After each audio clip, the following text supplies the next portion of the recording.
A&E concluded their biography series on Sunday with the Bret Hitman Hart story.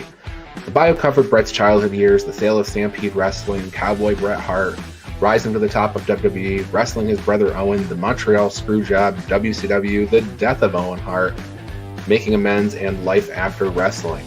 I'm Ryan Joy, and I run minutesofbelltime.com, a website and database tracking pro wrestling from around the world. On today's show, we're talking about Bret Hart. What did you think of the biography? Did A&E do Bret justice? We have headlines from the last 24 hours. John DeConnie is in the house, and this is the Daily Wrestling News Show for June 10, 2021, where we sort through all the bullshit in wrestling news to find you the truth.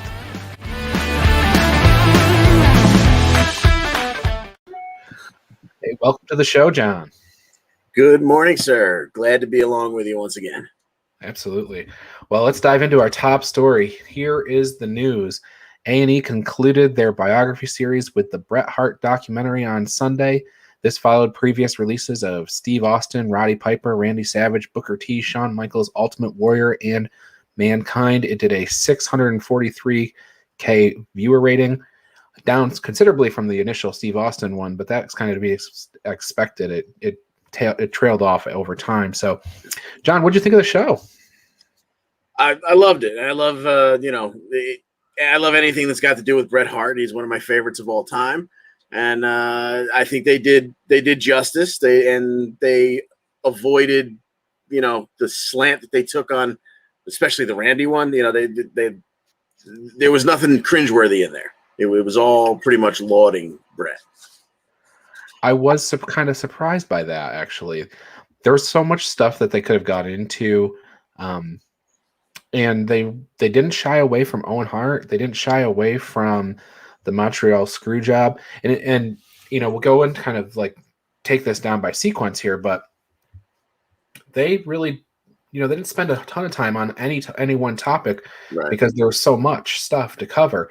There's entire documentaries that you can watch on little bits of this one, right? Like there's Montreal Screwjob is well documented on Dark Side of the Ring, as is Owen Hart's death. You can watch tons of footage on those two little pieces of this overall biography. But I thought that in the end, we had sort of a redemption arc here with Bret. He had the whole childhood story come through, and then you have his big leaving WWE and then coming back. And basically at the end, it seems like everybody's happy.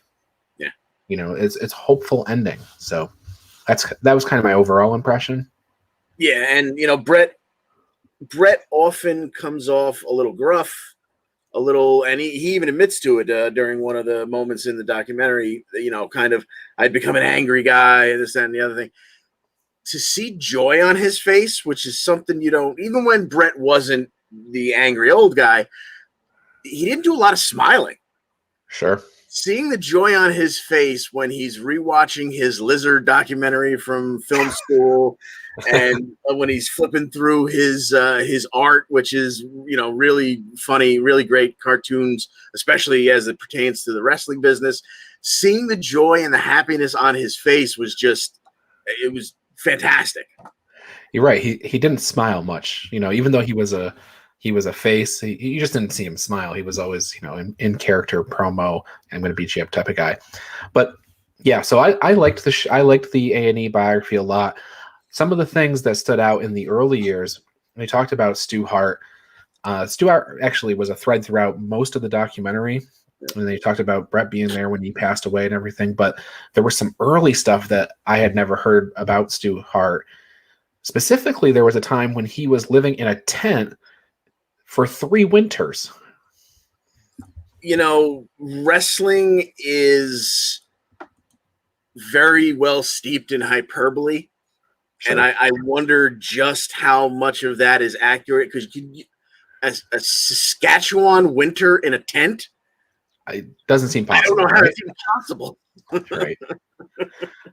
I recall, I think it was Natalia who spoke up and said that, the YMCA was Stu Hart's sort of savior. So I would imagine that during those winters, he took shelter someplace. You would think.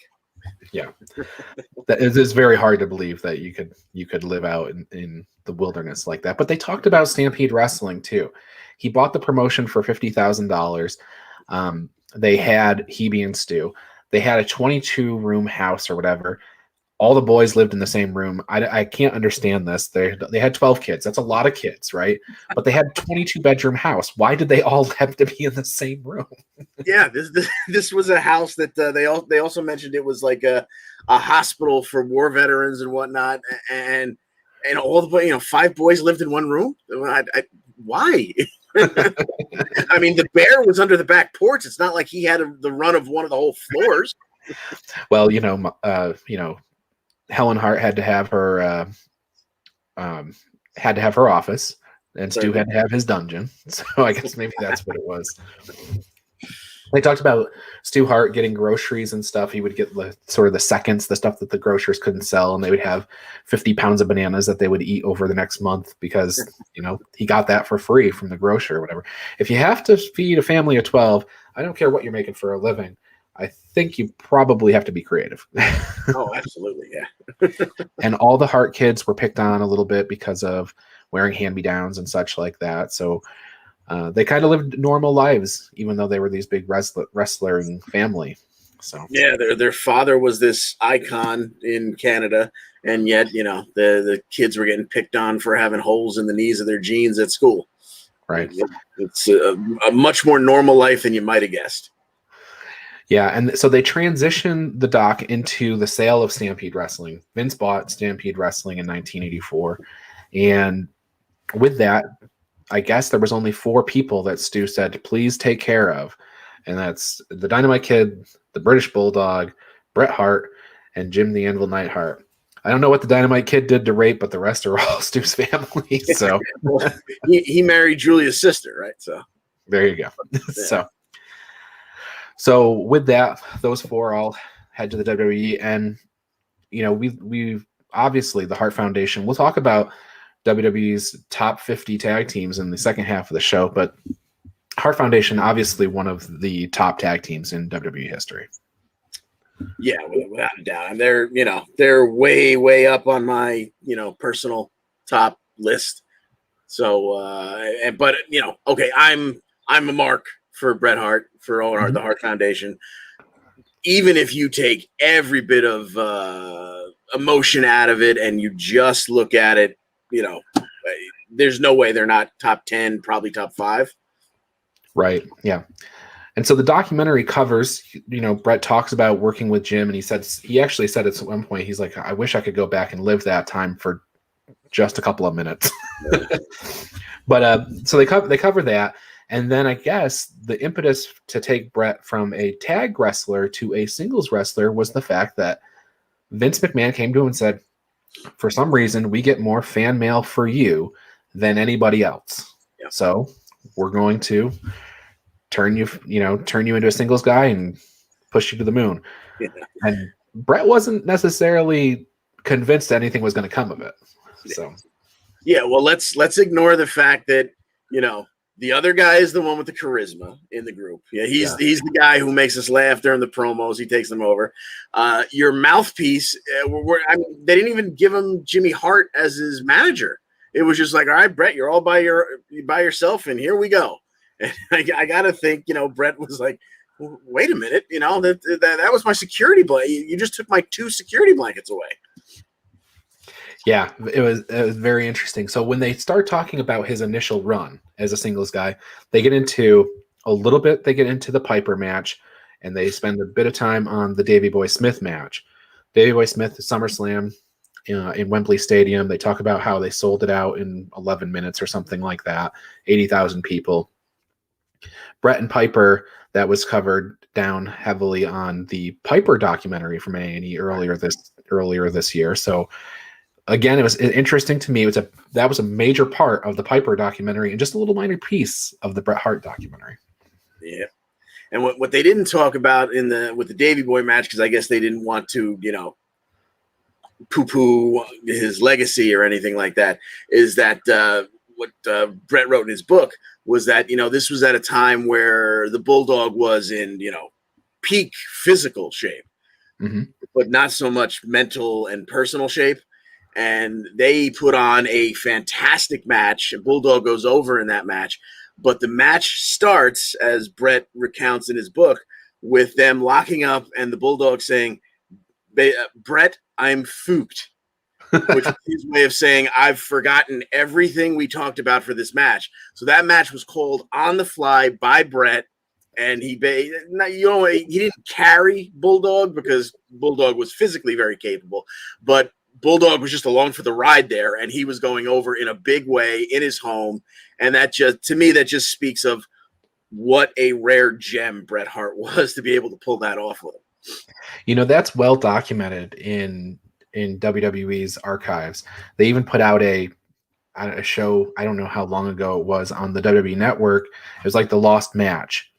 And I can't think of the guy's name right now, the guy who was a kind of a bodybuilder or whatever, and he came in and he was going to do some wrestling matches and whatnot. They put him in there with Bret Hart. Apparently it was the greatest match ever, and Vince McMahon was absolutely committed to believing that this guy Bret was wrestling. It was going to be the next Hulk Hogan. Well, this guy, he got in the ring with anybody else, it was a horrible match. But Bret carried him that match, and everybody thought it was great. So the guy could basically do two moves, and Bret just worked around it. There you go. So then, and we're kind of recounting Bret's career here, but Bret then got his big singles. He rose to the top. He beats Ric Flair to become the WWF champion. Now, this is history. Everybody probably knows this, but when you kind of put it in the context of Bret Hart, if you had to beat somebody to become champion, Ric Flair. Yeah, that is certainly something to put way at the top of the resume. BJ Pavanka jumping in here to let us know. Just check out his work with Kevin Nash. Bret makes everybody look good. So, yeah. Fair enough. Yes, you're right. Bret makes everybody look good. And then once he's established as champion, he has to get the big victory over Yokozuna at WrestleMania 10. And then we talk about the feud with Owen Hart. Now, this was very surprising to me because as far as WWE products go since Owen's death, his name has hardly been mentioned. Sure. A couple of Hall of Fame speeches, Mark Henry sticks out, but other than that, his name is almost not even spoken. And that's by design. Sure. Oh, yeah, certainly. So it was interesting to me that they spent a lot of time talking about this feud. It was so memorable as part of the Bret Hart championship run that you almost have to talk about. You can't avoid it. And they were great matches. That WrestleMania 10 match, I put it up against any other WrestleMania match out there. So yeah, we've talked about that one at length, and we had nothing but good things to say about it because what else could you say about it? It was fantastic. And as they went into in the documentary, and as we've talked about before, the whole build for that was just fantastic. Here's the little brother, and he was a wise guy, and and meanwhile, that's his character. And you're talking about Owen, you're talking about a guy that in the history of wrestling might be the person that you cannot find a human being with a bad word to say about. Yeah. And here he was portraying the part of just this little bastard, this little pain in the ass, the angry little brother who's out for revenge on the big brother for just the fact that he feels like he was, always pushed aside. Not necessarily that there was any proof of that. Just like, you've always kept me down. What? But and the two of them apparently loved doing it because it was at a point where Owen was ready to walk away from wrestling because he just didn't like the storylines they were giving him, and Bret thought that there was just too much talent there to waste. So let's dig up this, storyline we used to talk about when we were kids. And what's fascinating is that while on the camera, the storyline is you always held me down, you always, made it hard for me or whatever. But behind the scenes, it's literally Bret going to bat for him and saying, let's do this storyline. If we can just get Owen in this spot, he'll take off. Yeah, literally 180 degrees. it's complete irony there. And yeah, best opener, technical masterpiece, that match at WrestleMania 10. And then every match after that. I mentioned it when we talked about WrestleMania 10 earlier this year that Meltzer gave that match 5 stars, and it was the first one in years from a WWE perspective that got 5 stars from Dave Meltzer. So just one guy's opinion, but he rates every match, and that's the only one he's given 5 stars to. So, so then he turns heel a little bit later on in his career, and Bret Hart, Steve Austin says that if you put an S in front of Hitman, you get exactly what I think of him. And they talk about WrestleMania 13, and it's almost mind-boggling when you look back and you're like, man, it was only 3 years between that WrestleMania 9-10 period and WrestleMania 13 when they had the big double turn in that match. But another situation where this match from WrestleMania 13 was talked about at length in the Steve Austin bio, and it was just almost a fleeting mention here in the Bret Hart bio. So just the fact that Bret Hart turns heel, but in the most unique way maybe we've ever seen. Because not only did it happen essentially within one match, but it also only happened in America. Right. He was going to be booed all across the United States, which granted is a huge chunk of the WWE's territory and where they were going to be, but he was still going to be praised everywhere else. There was purposely a Canadian tour built into that whole storyline where he would be praised and made to be the hero, because he already was a Canadian hero. You've got Wayne Gretzky and Bret Hart. There's no differentiation. That is the top of the list when you're up there in Canada. But here he was going to be this hated, detestable guy here in the United States. And it all essentially happened in one match. That is just the absolute mastery of the craft. Yeah, absolutely. So then shortly thereafter, they talk about the Shawn Michaels stuff. There's lots of stuff in there about Shawn Michaels and the problems that they had together. For more on that, watch the Shawn Michaels bio. And then we get into the Montreal Screw Job, which this is part of the Shawn Michaels stuff. But again, go watch Dark Side of the Ring. Go watch Wrestling with Shadows. There's tons and tons of stuff on the books written on the Montreal Screw Job. It's one of the biggest stories in wrestling history. That, the steroid trial, and that's about it. Yeah. So those two stories, you got Montreal Screw Job. They talk through that. They don't shy away from who's to blame here. Vince takes full credit for it, and even takes full credit for Shawn Michaels lying about knowing about it. Yep.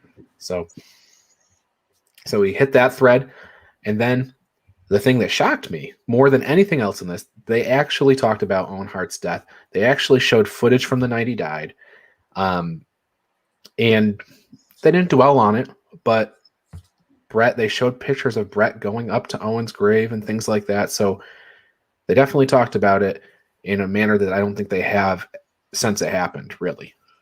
Yeah, certainly not in a WWE. Tons and tons of people have spoken about it, but not in a WWE sponsored or co-branded product. Right. So we get the Owen Hart stuff. They talk about WCW and his time there and how it was kind of a flop.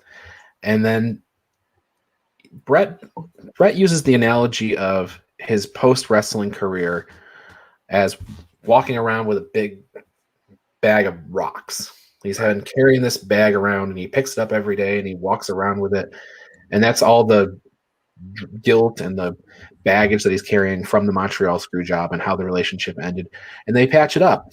So you patch it up. You got Bret comes back. Him and Shawn do a hug. Vince says, hey, you're the best there is, the best there was, the best there ever will be. Then immediately kicks him, in the balls. Off to the races we go. We get Bret's big match with Vince at WrestleMania. So, and then, throughout the series, you're talking about Bret's wife and his first wife and then his second wife. And you see him happy at the end, which is kind of what you were mentioning. He's living life to the fullest now. He's got his kids, his grandkids. They all come together at Bret's house the same way that everybody kind of came together at Stu's house. So you have that needle of family sewn throughout the whole show. Absolutely. Yeah, I would have liked to have seen a little something about what happened to Hart House. You know, Yeah. Has it been turned into a museum like it should be?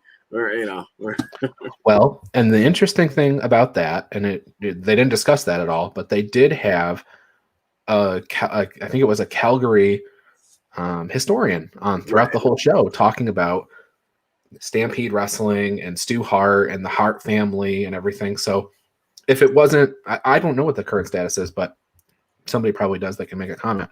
Right. It's definitely a part of Calgary history. Certainly. So, all right, John, I think that you've done 20 minutes on Bret Hart. Bret Hart's such an important figure. What's your favorite Bret Hart match? Oh, the first one that always comes to mind. There's been so many, but Blood from a Stone. WrestleMania 13. It just was just so masterful in every possible way. Yeah, 13 is so incredible. I can't look past 10 though. Right. And there's so many great ones. You've got Kurt Hennig out there. You've got the Davey Boy Smith match. You've got the Roddy Piper match. You've got all these great matches. You got the Ric Flair match. But for me, it's WrestleMania 10 with Owen. I can't make a strong argument against that. No way.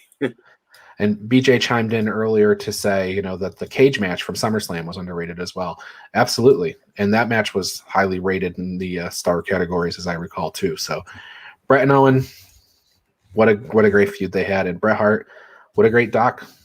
So 100%. Great way to wrap up this nice little run here with 8 absolute legends. And like you said, this one had bits of so many of the previous ones, and that's got to give you a little idea about just where Bret the Hitman Hart stands in the pantheon of all-time greats. Absolutely. And by the way, BJ chimed in, Bret Diesel at Survivor Series 95 is a guilty pleasure for him. So, all right, there you go. Finale of the A&E biography. Okay, we have more headlines and a lot more to talk about, including the next iteration of the top 50 WWE tag teams in the second half of the show. So stick with us. We'll be right back right after this short promotional video. If you love the Daily Wrestling News Show, then I want to tell you how you can support us. First, check out bodyslamclothes.com. You can get a variety of shirts for just $20, and all of them come in the super soft style, and the price you see includes all sizes and shipping. Get 10% off 2 or more shirts with the promo code SHIRTS10. Go to bodyslamclothes.com right now to check it out. And join Joey Jarzenka, Ian Schreier, and Rob DeLuca on Friday nights for the Primetime Rundown. They take you through the world of sports. The show kicks off at 6 p.m. on the Eastern Observer. And each Tuesday, Al Carl hosts the Essential Wrestling Podcast alongside John Smith, myself, John DeConnie, and Gary Mahaffey. It's another week of updates and highlights in the world of wrestling. Hear our analysis on who we think is going to win the week's matches. Coverage begins at 6 p.m. on the Eastern Observer. And Pro Wrestling Pick'em. It's a place where you can join or host a Pick'em League to test your predictive skills in the world of pro wrestling. Create an account and join a league now at ProWrestlingPick'em.com so you can play against your friends or play against the universe. And the Body Slam Brigade newsletter, currently going out to over 4,200 people each Friday. It consolidates all the top stories in professional wrestling into a quick-to-read email written by me for you for free. Sign up now at BodySlamBrigade.com. And of course, this show, the Daily Wrestling News Show. We're here every day, Monday through Thursday, and occasionally on Friday. You can listen to us on Apple Podcasts and Spotify, or watch us live on Facebook and YouTube at 10 a.m. This is the Daily Wrestling News Show, and we thank you for your support.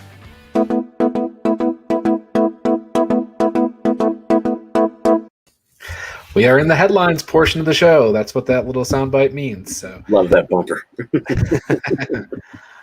Well, John, I want to mention before we get into all the headlines, congratulations on the all-women's show. It was your hope for the future at our 100th episode, and we got an all-women's pay-per-view. It's not quite a series or a show yet, but maybe if it does well, they'll pivot into their own series.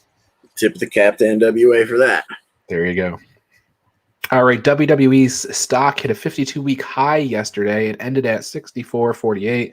That's after being talked about on Reddit's Wall Street Bets forum and some other places as well. So watch that WWE stock. This is not a stock show, so don't take my advice on buying it or anything like that, because it only takes one announcement to watch that stock go. So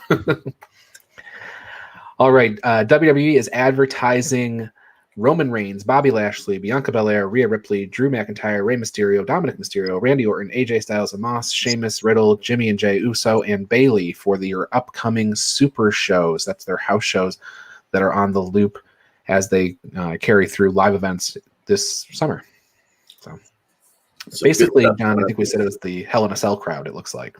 Yeah, exactly. This is going to be a very interesting and fun summer. People in the buildings, an extra pay-per-view squeezed in the middle there. You got Hell in a Cell, Money in the Bank, and then coming up to SummerSlam in the Death Star, the big room.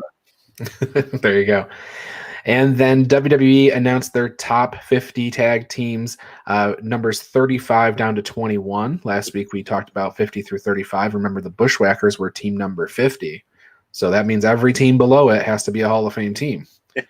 So number 35, Jericho. Number 34, the Natural Disasters. 33, the Street Profits. Then 32, the Briscoe Brothers. Jack and Jerry, not Mark and Jay. Harper and Rowan, Owen Hart and the Bulldogs, Miz and Morrison, The Bar, Team Hell No, Nikolai Volkov, Iron Sheik, Los Guerreros, the APA. Blackjacks come in at number 23. That's Lanza and Mulligan. The Shield at 22 and DX at 20. Demolition Watch continues, John. Yeah. I'm starting to worry that they're going to do something ridiculous there. But let's just look at, for me, my eyes immediately jumped to 21 and 22. The Shield at 22, and DX, specifically the Shawn Michaels Triple H version, at 21. Are you kidding me? It's a little egregious. The Shield, and they call out Roman Reigns, Seth Rollins, and Dean Ambrose. It is a little bit extra. That's like giving it to an entire faction. Yeah, didn't really get so much as tag teams. Yeah, well, but just to put them right head to head, the Shield, in terms of what an important tag team it was, birthed these three champions. Yes. Whereas what they're calling D-Generation X was basically the golden parachute retirement plan for two all-time icons, all-time pillars in the company. But these guys were on the retirement tour just selling glow sticks and T-shirts. Well, and honestly, that Crown Jewel run probably should have. They probably would have been number 5 if it wasn't for that match. So, but anyway, everybody loves Shawn Michaels and Triple H, so you're not going to get too many arguments. But the thing we talked about last week is who's going to be the guy who appears on this list the most. And we have 2 repeats. So now we've seen John Morrison, because he was on M&M on the previous list. And we have Kane, who was Kane and X-Pac on the previous list. And he's on here for Team Hell No. That's with Daniel Bryan.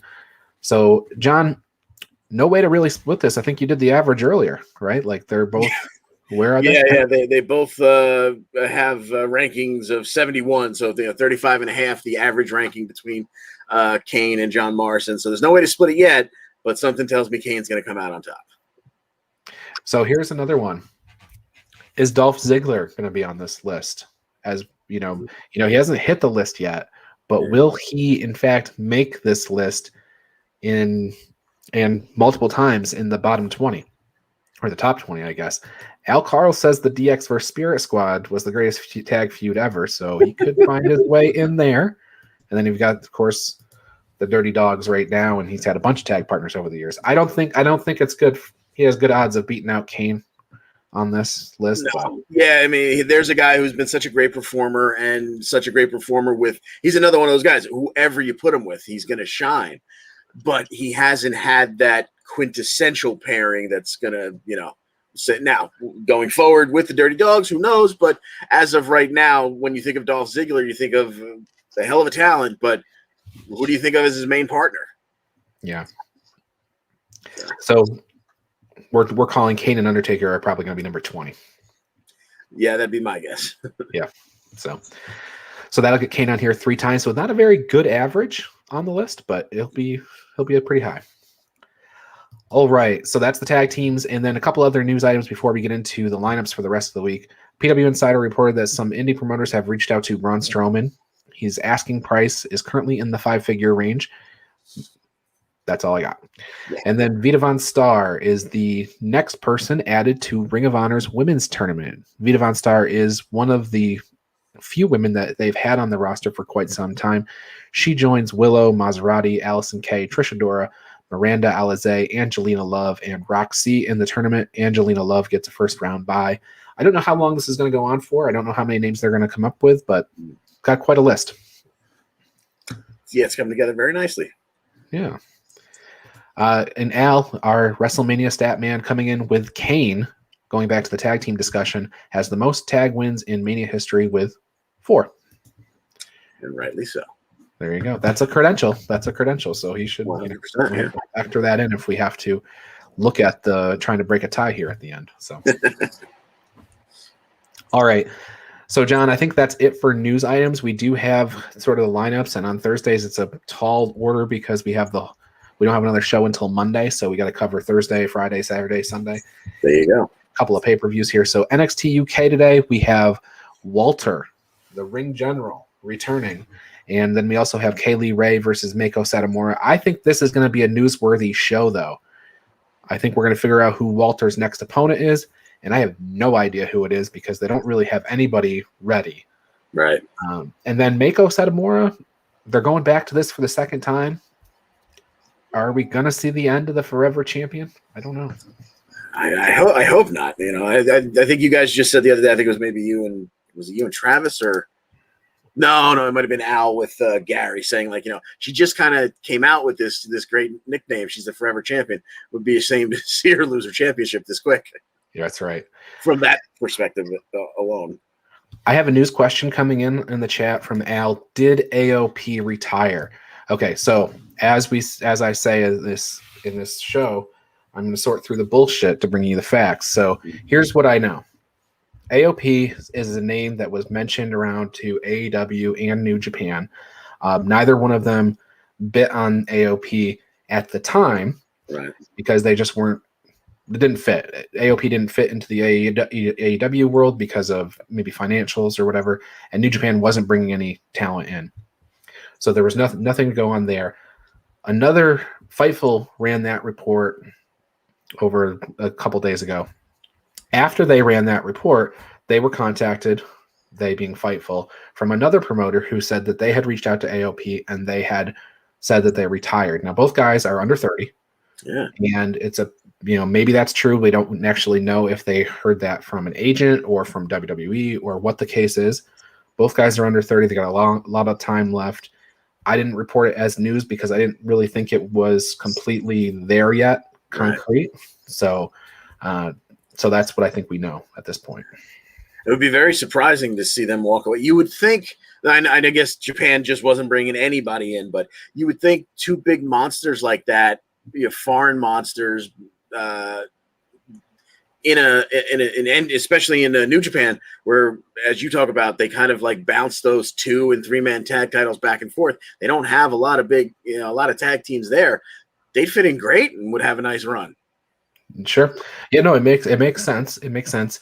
AOP the report also did say that they are actually working normal jobs at this point. So that would kind of indicate that they're, they could always make another run, and maybe they'll take indie dates in the future if they want to. But as of right now, it seems like they're at least stepped away for the time being. And maybe when the pandemic is over, I think a lot of people are putting things on hold until then. So sure.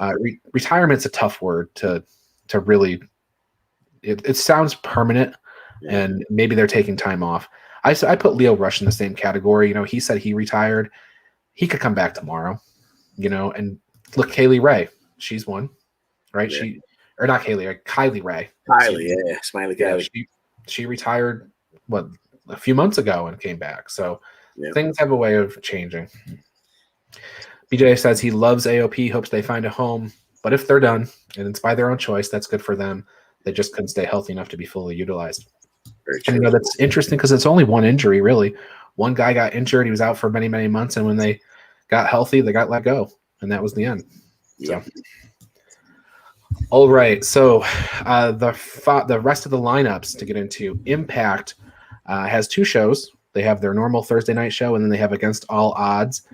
Don Callis, Scott D'Amore, and Tony Khan are getting together on Impact tonight, so that should be interesting. I'm not sure what's going to come out of that. W. Morrissey versus Willie Mack, Joe Doring versus Eddie Edwards, Rosemary versus Havoc. If Havoc wins, she gets added to the Knockouts Championship match. Tasha Steeles versus Kimberly Rohit and Chris Bay versus Trey and P.D. Williams, and then Cody Deaner versus Crazy Steve on BTI. John, anything on the show tonight really sticking out for you? Just to see what comes out of that big summit with all the EVPs. I presume it's not going to be adding Sammy to the Moose and Omega, but I guess it could happen. Yeah, if not, Sammy doesn't have a match for Against All Odds. Maybe they'll just make him the special guest referee. That'll be fun. Yeah, I mean, he's the guy who you would expect to call it right down the middle. So, like somebody who hates them both, yeah. So then, Against All Odds is this weekend. That's Impact's next Impact Network show, Impact Plus. Moose versus Kenny Omega for the championship. Satoshi Kojima versus Joe Doring. Rosemary versus Deonna Purrazzo, Fire and Flava versus Susan and Kimberly, Rich Swann versus Morrissey, Deaner and Rhino versus Decay, Petey Williams versus Trey Miguel versus Ace Austin versus Chris Bay versus Rohit Raju, and Crazy Steve and Black Taurus versus Cody Deaner and Rhino. So a full lineup, all the titles on the line. Not the X Division Championship, but all right. Yeah, Josh gets the day off, but he'll find out who his next opponent is. That's right. That's right. And then on Friday night, we have Dynamite. We have Miro versus Evil Uno for the TNT Championship. Good luck, Evil Uno. Lance Archer will be in action. Good luck in action. Cody has an announcement. We hear from the Pinnacle, Christian Cage versus Angelico, the Young Bucks and Brandon Cutler versus Pac Penta Kingston, Hangman Page and Preston Vance versus Will Hobbs and Brian Cage, Darby Allin and Sting make an announcement, and Layla Hirsch versus Nyla Rose. Evil Uno coming home with the championship, John? No, I do not think so. Travis advised everybody to keep their eyes on Christian Cage versus Angelico. He really is looking forward to that match. And Angelico has looked good on Dark and Dark Elevation as of recently. He's been doing a lot of singles matches. He's got this Navarro death roll submission. Very fancy. Yes. Yeah, as long as it's crazy to think that, as long as Christian can keep up his part of the bargain, then that should be a fantastic match. Yeah, absolutely. But I think Christian, he's worked a couple matches now. I think he's got himself back in the ring shape. That should be a really good match. Watch out for Jack Evans. He'll be lurking on the outside. And Matt Hardy is, he's got a bounty out on Christian Cage, and he's used the TH2 before. So. Yep. And then for TakeOver, we have a 5-match show. Karrion Kross versus Johnny Gargano versus Adam Cole versus Kyle O'Reilly versus Pete Dunne. LA Knight versus Cameron Grimes with the $1 Million Championship on the line. Raquel Gonzalez versus Ember Moon. Legado del Fantasma versus MSK and Bronson Reed with North American Championship and the tag titles on the line. And Mercedes Martinez versus Xia Li. So, John, and all of the stuff that's going on, we got Miro versus Evil Uno. We got Karrion Kross defending against 4 guys. Kenny Omega versus Moose. A lot of championships on the line. Anybody losing their title? I think there's a chance to see that 6-man winner takes all match go the other way. I could definitely see Legado coming out with all the gold there. And I just have this weird suspicion about Karrion Kross, them not waiting for the draft to pull him up to the main roster. And I think I think that's maybe why you make this match. Me too. I haven't decided on who I'm going to punch my ticket with yet and who I'm going to pick, but it's not going to be Karrion Kross. Yeah. I was on Cole until he did what always happens to me. We make our pick for a pay-per-view before that week's show. I pick somebody, I really feel good about it, and that day that guy, ends the show holding the belt up that he doesn't own, which is the biggest no-no to me in the business, and I go, there goes that pick. Absolutely. All right, I want to close the show with a little Bret Hart stuff. You're wearing the Hart Foundation shirt, and you've got that's Bret's IC title back there too. Yeah. That's not just his IC title, but it got a little winter vacation up to Canada where it was signed by the man himself. This is my prized possession. Very good. And Bret Hart, the best there is, the best there was, and the best there ever will be. John, anything else before we close the door on today's show? No, but thank you for letting me be along we went almost 20 minutes on Bret Hart. I know it was a light news day, but that that was very special to me. So thank you for letting me blabber on. No problemo. For the excellence of execution himself, for John DeConnie, and I am Ryan Joy. This has been the Daily Wrestling News Show, episode 113. Thanks for listening. We'll catch you on Monday. See you.